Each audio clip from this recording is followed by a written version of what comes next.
হুগলি শেওড়াফুলিতে এক যৌনকর্মীর রহস্য মৃত্যু, আর সেখানেও তৃণমূল অভিযোগ করছে এসআর আতঙ্কে আত্মহত্যা করেছেন তিনি। ঘর থেকে উদ্ধার হয়েছে যৌনকর্মীর ঝুলন্ত দেহ। 2002-এর ভোটার লিস্টে নাম না থাকায় আতঙ্কে ছিলেন দাবি করছে তৃণমূল কংগ্রেস।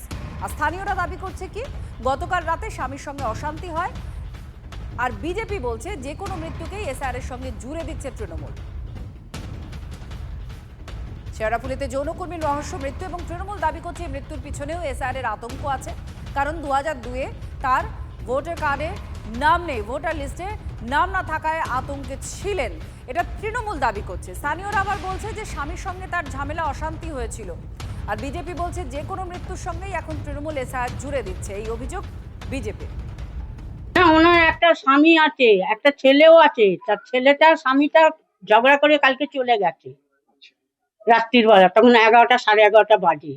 কালকে আবার ফোন করে নিয়ে আবার বললো যে আমার ভোটার কার্ড দিয়ে যাও, আধার কার্ড দিয়ে যাও। কেন? ওই যে ইয়ে করছে না এখন, ওইটা করার জন্য বলেছে আমাকে দিয়ে যাও, ওইটা দিয়ে গেছে। বিজেপি তো ধরুন মানে চাইছেই যে যাতে বাংলা থেকে ভোট কেটে যায়। মানে পশ্চিম বাংলায় তারা কোনো সুবিধা করতে পারছে না, তাদের সহযোগী হয়ে নির্বাচন কমিশন কাজ করছে।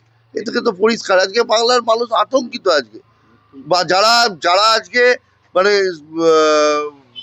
একটু ধরুন মধ্যবিত্ত নিম্ন মধ্যবিত্ত এই মানুষরা আজকে চিন্তায় আছে বাংলা।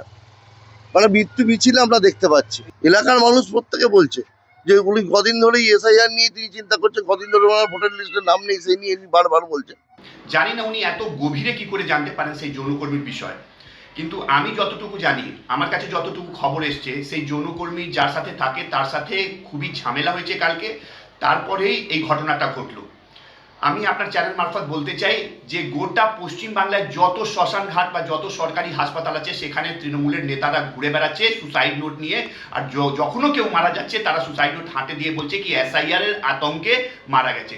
নির্লজ্জ সরকার।